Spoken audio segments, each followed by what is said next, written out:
गौतम बुद्ध का जीवन हर किसी के लिए प्रेरणादायी है।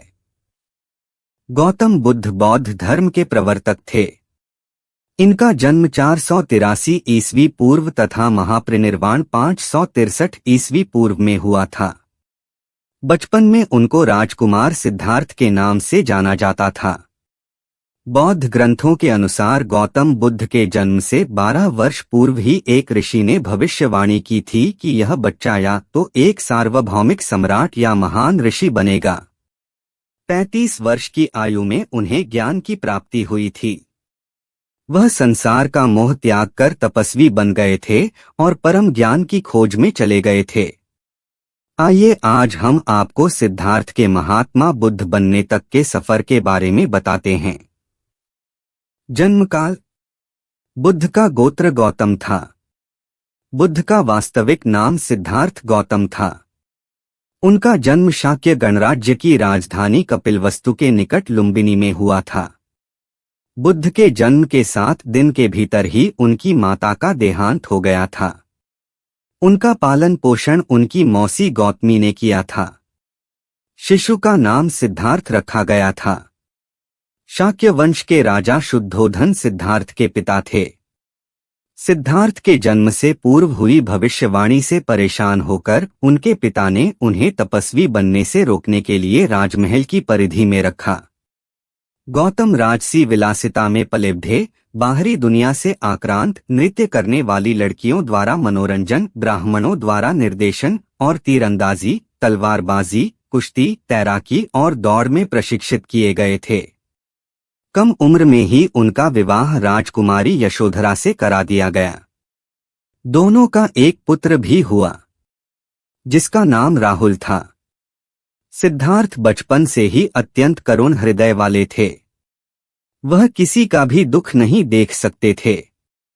इतने प्रयासों के बाद भी 21 वर्ष की आयु में उनकी अपने राज्य कपिलवस्तु की गलियों में उनकी दृष्टि 4 दृश्यों पर पड़ी। ये दृश्य थे एक वृद्ध विकलांग व्यक्ति, एक रोगी, एक पार्थिव शरीर और एक साधु। इन 4 दृश्यों को देखकर सिद्धार्थ समझ गए थे कि सबका जन्म होता है, सबको बुढ़ापा आता है, सबको बीमारी होती है और एक दिन सब मृत्यु को प्राप्त होते हैं। इससे व्यथित होकर उन्होंने अपना धनवान जीवन, अपनी पत्नी, पुत्र एवं राजपाट का त्याग करते हुए साधु का जीवन अपना लिया और जन्म, बुढ़ापा, दर्द, बीमारी और मृत्यु से जुड़े सवालों की खोज में निकल गए। ज्ञान की प्राप्ति। सिद्धार्थ ने अपने प्रश्नों के उत्तर ढूंढने शुरू किए। समुचित ध्यान लगा पाने के बाद भी उन्हें इन प्रश्नों के उत्तर नहीं मिले। फिर उन्होंने तपस्या भी की, लेकिन अपने प्रश्नों के उत्तर नहीं मिले। इसके बाद कुछ और साथियों के साथ अधिक कठोर तपस्या प्रारंभ की। ऐसे करते हुए 6 वर्ष व्यतीत हो गए। भूख से व्याकुल मृत्यु के निकट पहुंचकर बिना प्रश्नों के उत्तर पाए वह कुछ और करने के बारे में विचार करने लगे थे। एक गांव में भोजन की तलाश में निकल गए, फिर वहां थोड़ा सा भोजन ग्रहण किया। इसके बाद वह कठोर तपस्या छोड़कर एक पीपल के पेड़, जो अब बोधि वृक्ष के नाम से जाना जाता है, के नीचे प्रतिज्ञा करके बैठ गए कि वह सत्य जाने बिना उठेंगे नहीं। वह सारी रात बैठे रहे और माना जाता है यही वह क्षण था जब सुबह के समय उन्हें पूर्ण ज्ञान की प्राप्ति हुई थी। उनकी अविद्या नष्ट हो गई और उन्हें निर्वाण यानी बोधि प्राप्त हुई और वे 35 वर्ष की आयु में बुद्ध बन गए। बुद्ध को शाक्य मुनि के रूप में भी जाना जाता है। 7 हफ्तों तक उन्होंने मुक्ति की स्वतंत्रता और शांति का आनंद लिया। प्रारंभ में तो वह अपने बोधि के बारे में दूसरों को ज्ञान नहीं देना चाहते थे। बुद्ध का मानना था कि अधिकांश लोगों को समझाना बहुत मुश्किल होगा। मान्यता है कि बुद्ध को स्वयं ब्रह्मा जी ने अपने ज्ञान को लोगों तक पहुंचने का आग्रह किया था, फिर वह इस पर सहमत हो गए। इस तरह उन्होंने अपना पहला धर्मोपदेश उत्तर प्रदेश के वाराणसी के पास सारनाथ में अपने पहले मित्रों को दिया था। गौतम बुद्ध को भारत के महान आध्यात्मिक गुरुओं की सूची में गिना जाता है, जिनके द्वारा दिए गए शांति, भाईचारे और आध्यात्म के उपदेश हमें आज भी प्रेरित करते हैं। महात्मा बुद्ध वो महापुरुष थे जिन्होंने भारत के साथ साथ पूरे विश्व को प्रेम और सद्भाव का पाठ पढ़ाया। एक महाप्रतापी और धनधान्य से समृद्ध राजा के घर जन्म लेने के बावजूद उन्होंने पारिवारिक मोहमाया का त्याग किया और संन्यास का मार्ग अपनाया। संन्यास और तपश्चर्य के मार्ग पर चलते हुए उन्हें जिस अमूल्य ज्ञान की प्राप्ति हुई उसका पाठ उन्होंने पूरी दुनिया को पढ़ाया। महात्मा बुद्ध आगे चलकर बौद्ध धर्म के प्रवर्तक बने, जिसके आज विश्व भर में 47 करोड़ अनुयायी है। शंकराचार्य ने कहा कि प्राचीन काल में जब अमर सिंह ने अमर कोश की रचना की तो काफी सूक्ष्म तरीके से शब्दों का प्रयोग किया। गोवर्धन पीठ के बिहार झारखंड का काम देखने वाले प्रो जितेंद्र दुबे के अनुसार भगवान बुद्ध के 10 और गौतम बुद्ध के 5 पर्यायवाची नामों को एक क्रम में लिख दिया गया। इस कारण यह स्थिति उत्पन्न हुई। हर साल बैसाख माह की पूर्णिमा को बुद्ध पूर्णिमा के रूप में मनाया जाता है। कहा जाता है कि इस दिन महात्मा गौतम बुद्ध का जन्म हुआ था। इसी दिन बोधि वृक्ष के नीचे उन्हें ज्ञान की प्राप्ति हुई थी और इसी दिन उनका महानिर्वाण भी हुआ था। बुद्ध पूर्णिमा को बौद्ध अनुयायी विशेष पर्व के रूप में मनाते हैं। हिंदुओं में भगवान बुद्ध को विष्णु भगवान का अवतार माना जाता है, इसलिए इस दिन भगवान विष्णु की पूजा का विधान है। साथ ही इस दिन गंगा स्नान का विशेष महत्व है। आज 18 मई को बुद्ध पूर्णिमा है। इस मौके पर हम आपको बताने जा रहे हैं ध्यान यानी मेडिटेशन की एक ऐसी विधा के बारे में जिसकी खोज महात्मा बुद्ध ने की थी। इसे विपश्यना या विपस्सना के नाम से जाना जाता है। जानिए क्या है विपश्यना। विपश्यना या विपस्सना एक बेहद प्राचीन ध्यान की विधा है। कहा जाता है इसका जिक्र भगवान श्री कृष्ण ने गीता में भी किया है। वहीं ऋग्वेद में भी इसका उल्लेख है। समय के साथ ये पूरी तरह विलुप्त हो चुकी थी। करीब 2500 वर्ष पूर्व महात्मा गौतम बुद्ध ने फिर से इसकी खोज की और इसे पुनर्जीवित किया था। विपश्यना का अर्थ है कि जो वस्तु जैसी है उसे उसी रूप में सहजता के साथ देखना। यह अंतर्मन की गहराइयों तक जाकर आत्मनिरीक्षण द्वारा आत्मशुद्धि की साधना है। सांसों के साक्षी भाव से होती है शुरुआत। इसकी शुरुआत सांसों से होती है। सबसे पहले सुखासन, वज्रासन या किसी भी आसन में बैठ जाएं। इसके बाद व्यक्ति को सांसों को साक्षी भाव में देखना सिखाया जाता है। नाक के दोनों छिद्रों पर ध्यान केंद्रित करके सांस पर ध्यान देना है कि सांस कब आई और कब गई। इसे सहज रूप में ही देखना होता है। न लंबा खींचते हैं न छोटा करते हैं। सहजता से सांस जिस तरह आ रही है और जिस तरह जा रही है बस उसे स्वाभाविक रूप में देखना या नोटिस करना होता है। इस बीच यदि किसी तरह का विचार आता है तो उसे आने दें और फिर से ध्यान सांसों पर टिका लें। अंत में मंगल मैत्री। धीरे धीरे हम अभ्यास करते हुए शरीर के अंदर बारीकी से भ्रमण करना सीख जाते हैं। इस अभ्यास के बाद व्यक्ति शरीर की उन गतिविधियों को लेकर भी सजग हो जाता है जिसके बारे में आमतौर पर उसे पता ही नहीं चलता। इसके बाद आखिरी में मंगल मैत्री यानी सभी को जिन्होंने आपका कभी न कभी दिल दुखाया है उन्हें उनकी गलतियों के लिए माफ करें और सभी से अपनी गलतियों की माफी मांगे। मन पर किसी के प्रति अच्छा या बुरा कोई भाव न रखें। संभाव में रहें। ये हैं विपश्यना के लाभ। विपश्यना का उद्देश्य वर्तमान में रहकर जीवन जीने की कला सिखाना है। नियमित इस अभ्यास से आत्मशुद्धि होने लगती है। मन पर व्यक्ति का वश हो जाता है और वो इसे भटकने नहीं देता। जीवन में चाहे सुख का पड़ाव हो या दुख का, व्यक्ति हर हाल में संभाव में रहना सीख जाता है। यानी दुख में बहुत दुखी नहीं होता और सुख में बहुत सुखी नहीं होता। वो इन्हें सिर्फ जीवन के एक घटनाक्रम के रूप में देखना सीख जाता है। व्यक्ति की एकाग्रता बढ़ती है और बड़ी से बड़ी मुश्किल में भी वो विचलित नहीं होता, साथ ही बड़ी से बड़ी खुशी में अति उत्साहित नहीं होता। जीवन में सुख दुख का तालमेल बैठाना सीखकर वर्तमान में जीना सीख जाता है। वो जिस काम में लगता है उसमें सफलता हर हाल में प्राप्त करता है। गौतम बुद्ध की शिक्षा। गौतम बुद्ध की प्रारंभिक शिक्षा राजमहल में ही हुई, लेकिन जब वे थोड़े बड़े हुए तो पिता ने उन्हें शिक्षा प्राप्त करने के लिए गुरु विश्वामित्र के पास भेजा। बुद्ध ने गुरु विश्वामित्र से वेद और उपनिषदों की शिक्षा ग्रहण की। धीरे धीरे वे एक आदर्श शिष्य बन गए। गौतम बुद्ध का विवाह। कुछ समय बाद बुद्ध का विवाह कोलीय वंश के राजा सुप्पबुद्ध की बेटी यशोधरा से हुआ।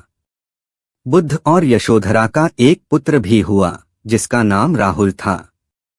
लेकिन विवाह के बाद भी बुद्ध का वैराग्य भाव बढ़ता जा रहा था और सांसारिक सुखों के प्रति उनकी रुचि खत्म हो रही थी। इस तरह एक दिन बुद्ध अपनी पत्नी और बेटे को छोड़कर चुपचाप जंगल की ओर चले गए। क्या था बुद्ध के गृह त्याग का कारण? बुद्ध अपनी आत्मा से जुड़ना चाहते थे। वे दिव्य ज्ञान की खोज में थे, इसलिए उन्हें घर, परिवार, संपत्ति या किसी अन्य वस्तु से कोई जुड़ाव नहीं था, क्योंकि इन चीजों में उन्हें आध्यात्मिक आनंद नहीं मिलता था। बुद्ध अपने मन में चल रहे कई प्रश्नों का उत्तर ढूंढने के लिए बोधि वृक्ष के नीचे बैठकर तपस्या करने लगे और 6 साल बाद उन्हें पूर्ण और दिव्य ज्ञान की प्राप्ति हुई। इस तरह से वे राजकुमार सिद्धार्थ गौतम से महात्मा गौतम बुद्ध बन गए। प्राप्ति हुई थी। उन्होंने लोगों को शांतिपूर्ण, संतुष्ट और सुखी जीवन के लिए प्रेरित किया। गौतम बुद्ध का उपदेश।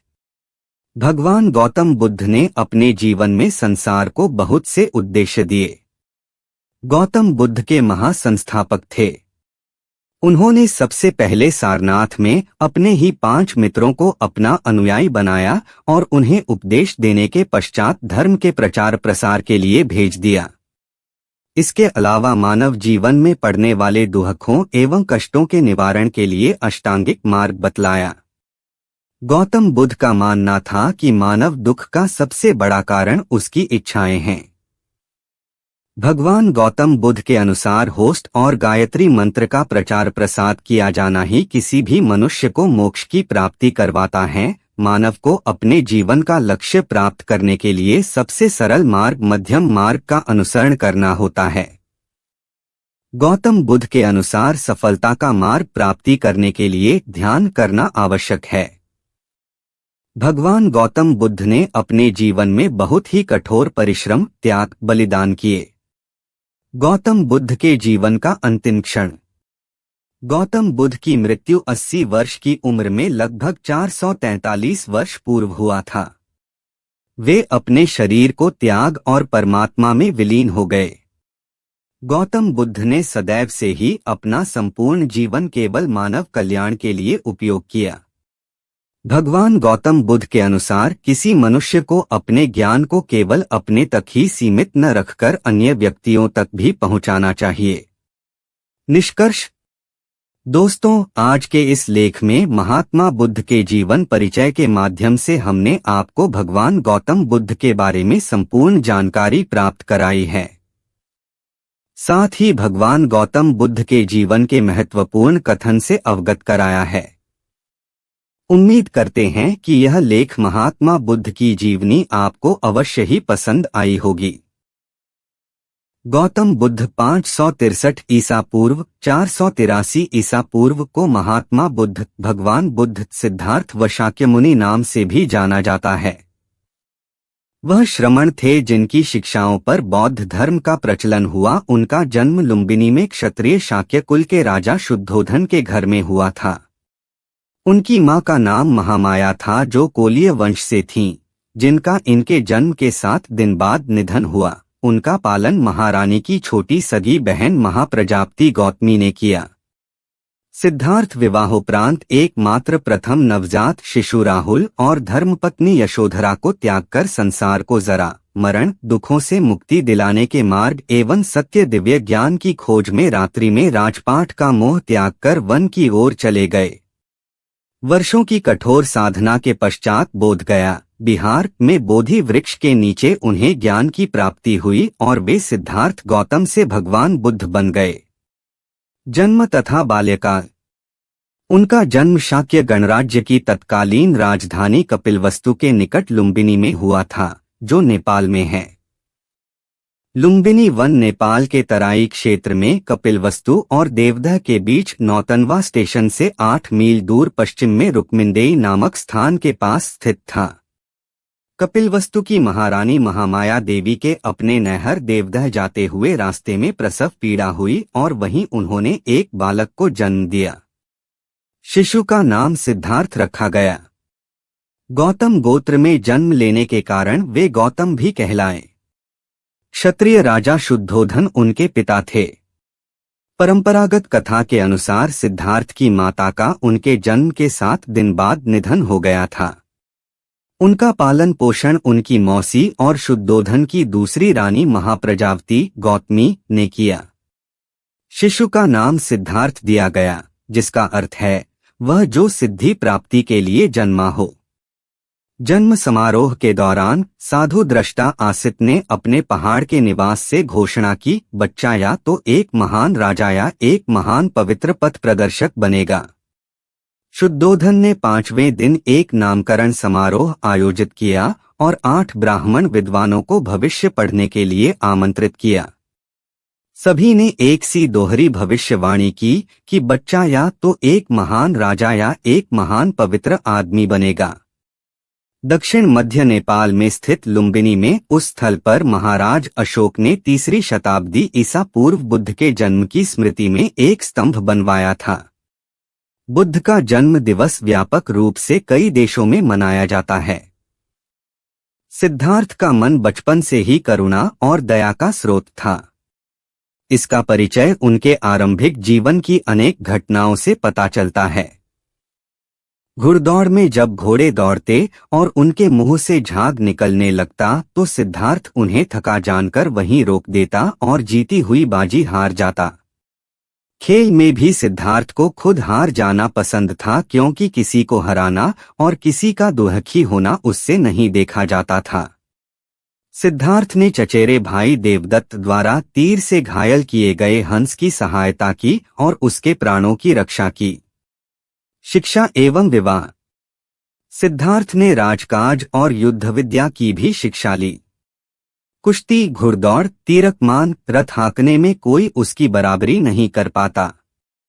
16 वर्ष की उम्र में सिद्धार्थ का कन्या यशोधरा के साथ विवाह हुआ। पिता द्वारा ऋतुओं के अनुरूप बनाए गए वैभवशाली और समस्त भोगों से युक्त महल में वे यशोधरा के साथ रहने लगे, जहां उनके पुत्र राहुल का जन्म हुआ। लेकिन विवाह के बाद उनका मन वैराग्य में चला और सम्यक सुख शांति के लिए उन्होंने अपने परिवार का त्याग कर दिया। विरक्ति। राजा शुद्धोधन ने सिद्धार्थ के लिए भोगविलास का भरपूर प्रबंध कर दिया। 3 ऋतुओं के लायक 3 सुंदर महल बनवा दिए। वहां पर नाचगान और मनोरंजन की सारी सामग्री जुटा दी गई। दास दासी उसकी सेवा में रख दिए गए। पर ये सब चीजें सिद्धार्थ को संसार में बांधकर नहीं रख सकीं। वसंत ऋतु में एक दिन सिद्धार्थ बगीचे की सैर पर निकले। उन्हें सड़क पर एक बूढ़ा आदमी दिखाई दिया। उसके दांत टूट गए थे, बाल पक गए थे, शरीर टेढ़ा हो गया था। हाथ में लाठी पकड़े धीरे धीरे कांपता हुआ वह सड़क पर चल रहा था। दूसरी बार कुमार जब बगीचे की सैर को निकला तो उसकी आंखों के आगे एक रोगी आ गया। उसकी सांस तेजी से चल रही थी। कंधे ढीले पड़ गए थे। बाहें सूख गई थीं। पेट फूल गया था। चेहरा पीला पड़ गया था। दूसरे के सहारे वह बड़ी मुश्किल से चल पा रहा था। तीसरी बार सिद्धार्थ को एक अर्थी मिली। 4 आदमी उसे उठाकर लिए जा रहे थे। पीछे पीछे बहुत से लोग थे। कोई रो रहा था, कोई छाती पीट रहा था, कोई अपने बाल नोच रहा था। इन दृश्यों ने सिद्धार्थ को बहुत विचलित किया। उन्होंने सोचा कि धिक्कार है जवानी को जो जीवन को सोख लेती है। धिक्कार है स्वास्थ्य को जो शरीर को नष्ट कर देता है। धिक्कार है जीवन को जो इतनी जल्दी अपना अध्याय पूरा कर देता है। क्या बुढ़ापा, बीमारी और मौत सदा इसी तरह होती रहेगी सौम्य? चौथी बार कुमार बगीचे की सैर को निकला तो उसे एक सन्यासी दिखाई पड़ा। संसार की सारी भावनाओं और कामनाओं से मुक्त प्रसन्नचित्त सन्यासी ने सिद्धार्थ को आकृष्ट किया। महाभिनिष्क्रमण, सुंदर पत्नी यशोधरा, दुधमुहे राहुल और कपिलवस्तु जैसे राज्य का मोह छोड़कर सिद्धार्थ तपस्या के लिए चल पड़े। वह राजगृह पहुंचे, वहां भिक्षा मांगी। सिद्धार्थ घूमते घूमते आलार कालाम और उद्दक रामपुत्र के पास पहुंचे। उनसे योग साधना सीखी, समाधि लगाना सीखा, पर उससे उसे संतोष नहीं हुआ। वह उरुवेला पहुंचे और वहां पर तरह तरह से तपस्या करने लगे। सिद्धार्थ ने पहले तो केवल तिल चावल खाकर तपस्या शुरू की, बाद में कोई भी आहार लेना बंद कर दिया। शरीर सूखकर कांटा हो गया। 6 साल बीत गए तपस्या करते हुए। सिद्धार्थ की तपस्या सफल नहीं हुई। शांति हेतु बुद्ध का मध्यम मार्ग। एक दिन कुछ स्त्रियां किसी नगर से लौटती हुई वहां से निकली जहां सिद्धार्थ तपस्या कर रहा थे। उनका एक गीत सिद्धार्थ के कान में पड़ा, वीणा के तारों को ढीला मत छोड़ दो। ढीला छोड़ देने से उनका सुरीला स्वर नहीं निकलेगा, पर तारों को इतना कसो भी मत कि वे टूट जाए। बात सिद्धार्थ को जंच गई। वह मान गए कि नियमित आहार विहार से ही योग सिद्ध होता है। अति किसी बात की अच्छी नहीं। किसी भी प्राप्ति के लिए मध्यम मार्ग ही ठीक होता है और इसके लिए कठोर तपस्या करनी पड़ती है। ज्ञान की प्राप्ति। बुद्ध के प्रथम गुरु आलार कलाम थे, जिनसे उन्होंने संन्यास काल में शिक्षा प्राप्त की। 35 वर्ष की आयु में वैशाखी पूर्णिमा के दिन सिद्धार्थ पीपल वृक्ष के नीचे ध्यानस्थ थे। बुद्ध ने बोधगया में निरंजना नदी के तट पर कठोर तपस्या की तथा सुजाता नामक लड़की के हाथों खीर खाकर उपवास तोड़ा। समीपवर्ती गांव की एक स्त्री सुजाता को पुत्र हुआ। वह बेटे के लिए एक पीपल वृक्ष से मन्नत पूरी करने के लिए सोने के थाल में गाय के दूध की खीर भरकर पहुंची। सिद्धार्थ वहां बैठा ध्यान कर रहा था। उसे लगा कि वृक्ष देवता ही मानो पूजा लेने के लिए शरीर धरकर बैठे हैं। सुजाता ने बड़े आदर से सिद्धार्थ को खीर भेंट की और कहा, जैसे मेरी मनोकामना पूरी हुई उसी तरह आपकी भी हो। उसी रात को ध्यान लगाने पर सिद्धार्थ की साधना सफल हुई। उसे सच्चा बोध हुआ। तभी से सिद्धार्थ बुद्ध कहलाए। जिस पीपल वृक्ष के नीचे सिद्धार्थ को बोध मिला वह बोधिवृक्ष कहलाया और गया का समीपवर्ती वह स्थान बोधगया।